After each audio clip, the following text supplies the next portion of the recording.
l'exercice 6, on va juste faire la partie A. Donc, on doit calculer dn, le déterminant d'une matrice d'ordre n.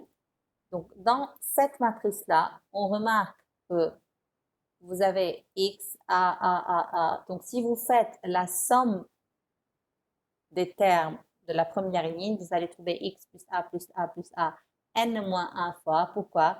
Parce qu'on a, nous, n termes ici, dont 1 est x. Donc, ce qui reste, c'est n-1 terme. Donc, n-1 fois a, ce n'est autre que n-1 fois a.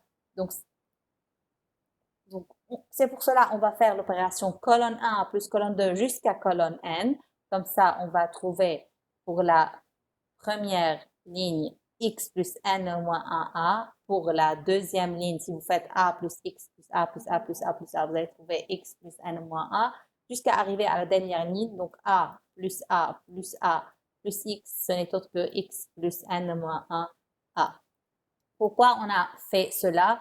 Comme ça, on peut factoriser la première colonne par x plus n moins 1a. Donc, comme ça, on va trouver 1, les termes de la première colonne et le reste, c'est la même matrice.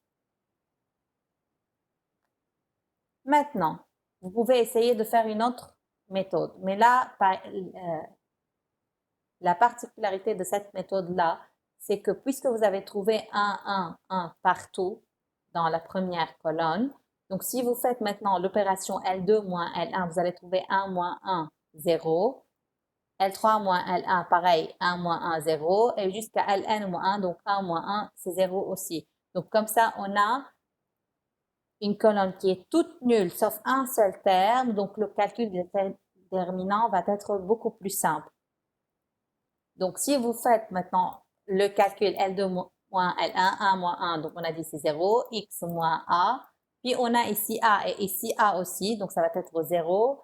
Donc, tous les termes vont être 0. Tous les autres termes de la ligne L2 vont être 0.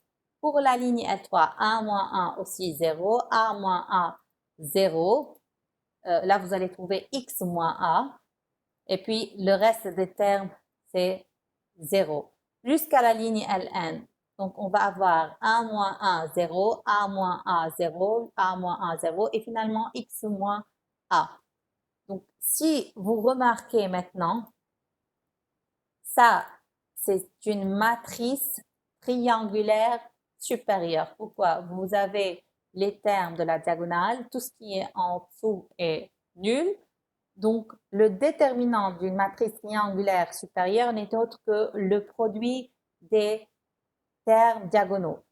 Donc, je répète, cette matrice-là est d'ordre n. Donc, on a n termes dans la diagonale, dont un c'est 1 et le reste des termes c'est x moins a. Donc, on va avoir x moins a, n moins 1 fois. Parce que 1 fois x moins 1 fois x moins 1 fois x moins 1, n moins 1 fois. Donc, ça, c'est le déterminant de cette matrice-là.